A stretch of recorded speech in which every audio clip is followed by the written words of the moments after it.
네, 김종배의 시선집중 3부 시작하겠습니다. 자, 저희가 지난주부터 서울시장과 부산시장 보궐선거 예비 후보군 연쇄 인터뷰를 갖고 있는데요. 자, 지금부터 또 한 분을 만나 뵙도록 하겠습니다. 오세훈 전 서울시장 전화로 만나보겠습니다. 나와 계시죠? 네, 안녕하세요. 네, 반갑습니다. 안녕하세요. 아주 독특하게 출마 선언을 하셨어요. 출마 선언하신 거 맞죠? 정확히 말하자면 정식 출마 선언하기 전에 네. 가장 바람직한 형태의 후보 단일화, 다시 말해서 후보 단일화를 넘어서는 야권 통합에 대해서 진지하게 한번 논의를 해보고 네. 그것이 가능하도록 만들어보자라고 하는 생각에서 제안을 한 것입니다. 지금 보도 보니까 이번 주에 안철수 국민의당 대표하고 만날 계획이다 이런 보도가 나오던데 맞습니까? 네, 만나기로 한 거는 약속이 됐고요. 예. 비공개로 보기로 했기 때문에 예. 그 이상을 물어보셔도 말씀드릴 수는 없습니다. 아무튼 그 날짜까지 잡혔습니까? 그러면? 네, 그렇습니다. 그러면 지금 그 시장님께서 이제 며칠 전에 그 선언한 내용에 따르면 안철수 대표가 들어온다면 본인은 나가지 않겠다. 하지만 그게 아니라면 나가겠다라고 이제 말씀하신 바가 있잖아요. 그러면 그 여부가 이번 주 만남에서 결정이 나는 겁니까? 그렇게 될 수도 있고, 네. 그건 지금으로서는 알 수가 없죠. 예. 네. 그러면 예를 들어서 이번 주 만남 가지고 안철수 대표는 국민의힘하고 함께 안 한다 만다라고 하는 최종 결정의 만남은 아닐 수도 있는 거고 여지를 더 둘 수도 있다라는 말씀이신가요? 글쎄요, 그건 만나봐야 알겠습니다. 한 번 더 봐야 될 수도 있고, 그건 아무도 알 수 없는 거 아니겠습니까? 그래요. 근데 안철수 대표 같은 경우는 국민의힘 입당 내지 더 나아가서 합당 같은 경우도 상당히 계속 부정적으로 언급을 하던데 변화의 여지가 있다고 보세요? 저는 만나서 대화를 하면 네. 왜 그런 그 제안을 하는지가 전달이 분명히 되면 여지가 있다고 생각하고요. 네. 그 이유는 이렇습니다. 이번 보궐선거가 굉장히 중요해서 후보 단일화 자체가 가장 중요한 것도 사실이지만 네. 만약에 당대당 통합이 아닌 야권 통합이 아닌 후보 단일화, 그러니까 선거를 치르기 위해서만 행하는 후보 단일화만 했을 경우에 네. 그 이후에 대선까지 가서 오히려 야권이 분열된 상태로 대선을 치르는 확률이 더 높아지고요. 그렇게 되면 이번 단일화가 대선에서의 야권 분열을 잉태하는 나쁜 단일화가 될 수 있다라고 하는 점에 대한 우려이기 때문에 예. 그 점에 대해서 좀 충분히 논의를 하려고 합니다. 근데 거꾸로 보면 만약에 이번에 그 설령 그러니까 당대당 통합이 안 되더라도 내지 입당이 안 되더라도 단일화가 된다면 그 노하우가 대선까지 이어질 수도 있지 않겠느냐를 정반대 해석도 가능하지 않습니까? 사실상 좀 비정상적인 형태의 정치이긴 하죠. 예. 당이 다르다는 것은 정강 정책과 원칙을 달리한다는 뜻인데 선거 승리를 위해서 아무리 선거 승리가 목전에서 갈증이 난다고 하지만 네. 선거 승리를 위해서 선거 때마다 이런 식의 예. 그 정강 정책을 달리하는 정당끼리 후보 단일화한다는 게 사실 정상적이고 추구를 해야 되는 바람직한 형태의 정치 행태는 아니지요. 네네.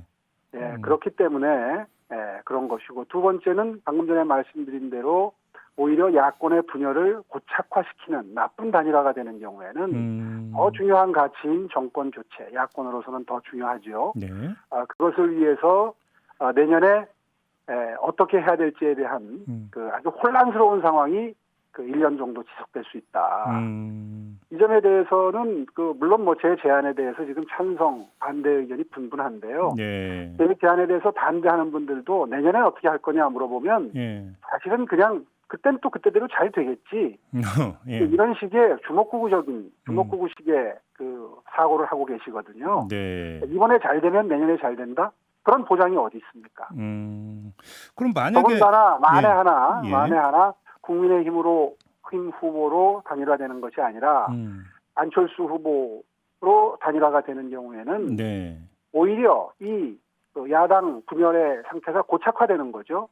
그 이후에 당선된 안철수 후보의 신분으로 우리 당으로 입당하시겠습니까? 안 할 확률이 훨씬 높죠. 네. 그렇게 되면 이 분열된 상태가 계속 갈 수밖에 없고 그것이 내년에 정말 피해야 되는 야당 분열이 고착화로 이어질 가능성에 대해서 최대한 그 위험을 낮추고 단합의 가능성을 높이자는 시도가 왜 불필요하다고 보시는지 저는 그 부분이 잘 이해가 가지 않습니다. 알겠습니다. 무슨 말씀이신지 좀 충분히 알 것 같은데요. 그럼 한번 이렇게 질문을 드려볼게요. 만약에 이번에 안철수 대표고 교통정책에 대해서 합쳤다고 가정을 해보죠. 근데 네. 그게 과연 끝일까라고 하는 궁금증이 따라붙는 게 윤석열 총장 요인이 남아있지 않습니까? 혹시 이것도 염두에 두고 계십니까? 그것도 염두에 두었기 때문에라도 더더욱더 이런 방향으로 제가 말씀드린 야권 대통합의 방향으로 가는 것이 옳다라는 판단을 저는 하고 있는 겁니다. 좀 더 풀어주세요. 어떻게 해서 그렇게 판단하신 건지. 글쎄요, 그건 뭐 아직 정치권에 등장하지도 않은 분을 전제로 해서 자꾸 얘기하는 게 예. 사실은 이건 사실은 현명하지 않습니다. 괴롭지 않아요. 예. 그분이 정치를 할지 안 할지를 묻는 국민들에 대한 질문에도 많은 국민들이 절반 가까이가 아마 그분 정치 안 할 거다 이렇게 답변하고 있는 걸 얼마 전에 봤는데요. 네. 하여튼 제가 이렇게만 말씀드려도 아마 그 해안이 있는 분들은 짐작이 가실 겁니다. 저 사람이 뭘 고민해서 저런 제안을 그렇게 절실하게 하고 있구나 라는 거를 이해하시리라고 저는 믿습니다. 그럼 한 번만 확인 질문을 좀 드려볼게요. 만약에 그 안철수 대표가 합치게 된다면 이른바 제3지대의 여지를 없애버리기 때문에 윤석열 총장에게도 다른 선택의 여지를 주지를 않고 같이 할 수 있는 길을 트는 거다. 이렇게 이해를 하면 되는 겁니까? 예, 뭐 비슷합니다. 네. 알겠습니다. 그럼 다시 돌아와서 근데 아무튼 안철수 대표 입장은 아직까지는 완강한데요. 이렇게 질문을 드려볼게요. 합당이든 입당이든이 불발이 된다면 그러면 지금 조금 전에 나쁜 단일화라고 표현하셨는데 그럼에도 불구하고 단일화는 추진하실 겁니까? 차선책이죠. 그건 차선책이죠. 예. 이제 그러면 어쩔 수 없습니다. 이제 예. 치열한 경쟁 상태로 돌입하는 것이고 네. 예, 국민의힘 당 내에서 지금 준비한 경선 절차에 따라 그 경선에 임하게 될 것이고 그리고 나중에 단일화도 이제 기존의 정치 문법에 의한 그런 그 단일화 논의가 또 시작이 되겠지요.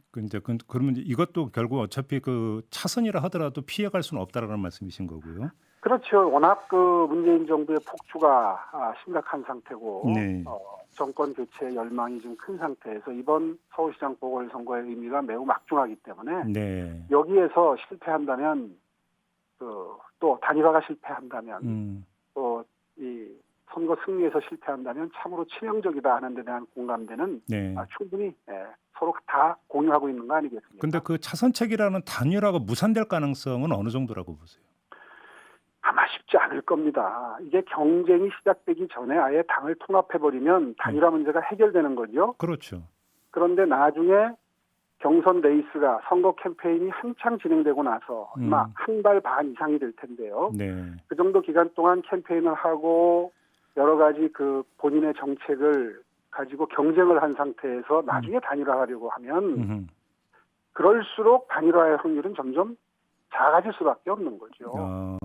단일화 가능성이 그렇게 높지는 않다고 보시는 거네요. 그러면 그렇습니다. 우리 당내에서도 네. 3자 대결을 염두에 두고 출마해야 된다는 그 충고를 해주시는 분들이 많았기 때문에 그동안의 이 단일화의 여러 행태를 볼 때 네. 보장할 수 없다. 그러니 최악의 상황을 가정해서 출마를 해야 된다는 의견을 제가 많이 들었습니다. 제가 이 결심을 하기 전에 많은 분들과 만나서 의견을 듣고 이런 과정을 거쳤는데 네. 많은 분들이 단일화가 되면 좋지만 그거 안 될 가능성도 있는 거 아니냐. 이런 염려들을 참으로 많이 해주셨기 때문에 그런 염려를 반영해서 이런 제안을 일단 드리고 기다리고 있는 겁니다. 그러면 얼마 전에 김종인 비대위원장 같은 경우는 그래서 이제 후보 등록 직전까지만 단일화 해도 된다라는 요지의 발언을 했는데 이건 되게 낙관적으로 지금 바라보고 있는 건가요? 그러면? 낙관적이라기보다도 마지노선을 그때로 설정하신 거고요. 네. 김종인 비대위원장님 자체가 3자 대결 구도로 선거를 치를 가능성이 높다라고 하는 전망을 하시는 분 중에 한 분입니다. 김종인 위원장이 그럼에도 불구하고 승리할 수 있다고 그럼 자신하시는 겁니까? 그분은? 자신을 해서가 아니라 예. 단일화라는 건 상대적인 문제 아니겠습니까? 그렇죠. 물론. 단일화의 룰 결정하는 게 굉장히 세부적인 치열하게 서로 그 룰을 유리하게 만들기 위해서 네네. 다투고 협상하는 과정이 있습니다. 예. 그 점을 많은 경험을 갖고 있는 분들은 쉽게 낙관적으로 생각하지 않는 거죠. 알겠습니다. 그럼 지금부터는 좀 우리 그 시장님께 좀 집중을 해서 좀 질문을 좀 드려야 될 것 같은데요. 안철수 대표가 함께하지 않는 상황이 되면 이제 시장님께서는 이제 출마하시는 거 아니겠습니까? 도전을 하시는 그렇습니다. 건데 왜 그러니까 내가 출마를 해야 되는지를 좀 말씀해 주신다면. 우선 먼저 아마 이번 시장은 1년 정도밖에 일을 못합니다. 그렇죠. 예. 아마 선거 분위기, 다음 선거 분위기가 생기고 대선 분위기가 생기고 하면 실제로 일할 수 있는 기간은 한 6개월에서 10개월 사이 정도로 아마 예측이 되고요. 네. 그런데 제가 서울시장을 직을 수행을 해본 경험에 의하면 적어도 1년은 지나야 업무 파악이 됩니다. 서울시정은 그 계절에 따라서 하는 일이 달라요. 네. 그러니까 시민 여러분들의 일상생활을 보듬는 서비스 행정이 주류를 이룹니다. 그렇기 때문에 단순 반복되는 행정이 아니라 네. 계절별로 하는 일이 다 다릅니다. 그래서 제가 한 1년 정도 지났을 시점에 이제 내가 시장이 이제 됐구나. 이제부터 내가 좀 일을 내 판단대로 할 수 있겠구나 생각했던 시점이 한 1년 뒤였던 걸로 기억이 됩니다. 예. 다시 말해서 이번에 보궐선거로 선출되는 시장은 사실은 1년 동안 어떻게 보면 연습하는 기간이라고 볼 수 있겠죠. 네네. 그러다가 임기가 끝납니다. 그런 상황을 고려해 보면 그리고 또 보궐선거는 인수위로 준비하는 기간도 없습니다. 네. 당선되는 다음 날부터 바로 직무를 시작하는 겁니다.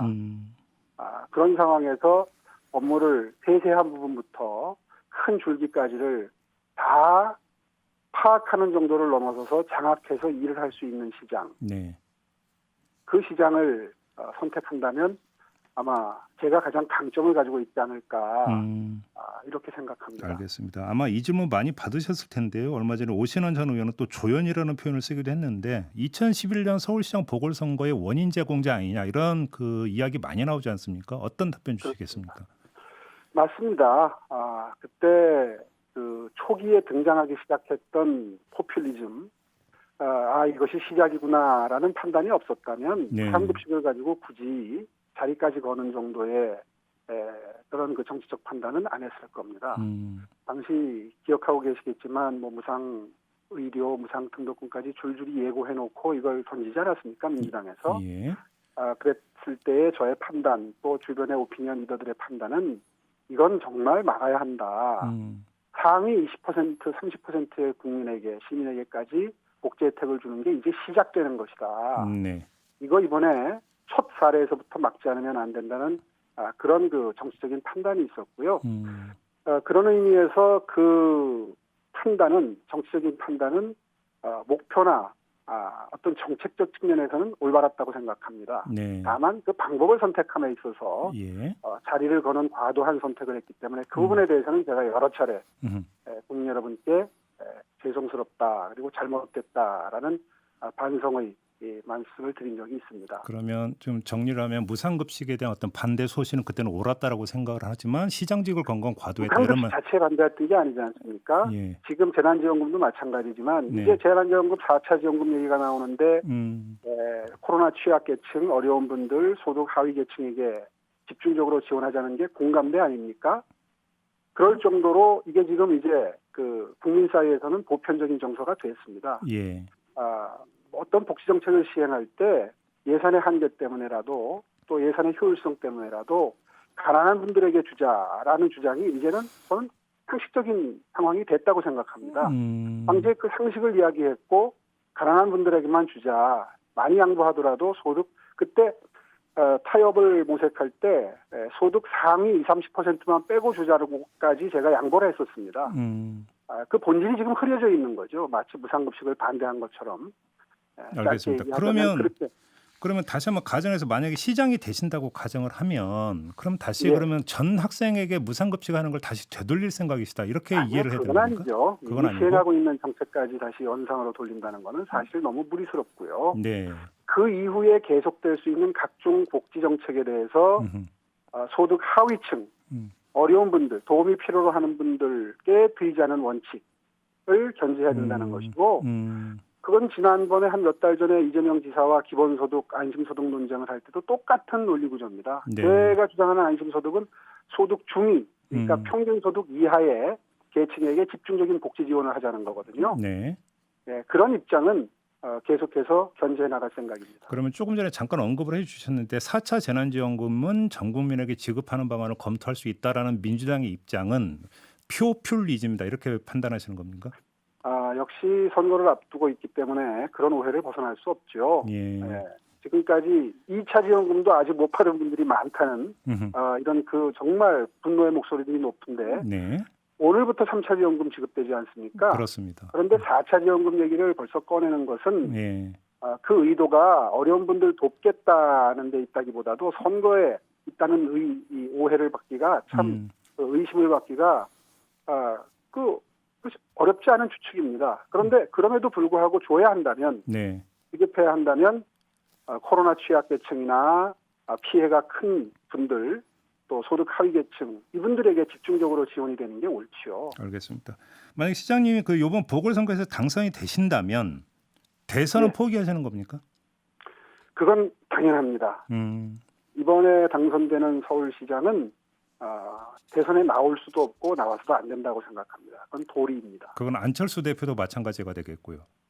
그건 뭐 상식적인 판단이기 때문에 당연히 그렇게 생각하고 계시지 않을까. 알겠습니다. 저는 그렇게 짐작합니다. 마지막으로 한번 이 질문을 드려볼게요. 역시 시장이 된다면이라는 가정하에서 드리는 질문인데요. 이제 박원순 시장의 시정 9년이 있지 않습니까? 이 예. 9년 동안의 박원순 시장 가운데 이게 가장 큰 문제다. 내가 시장이 된다면 이거는 되돌려 놓겠다라고 하는 부분이 있다면 뭘까요?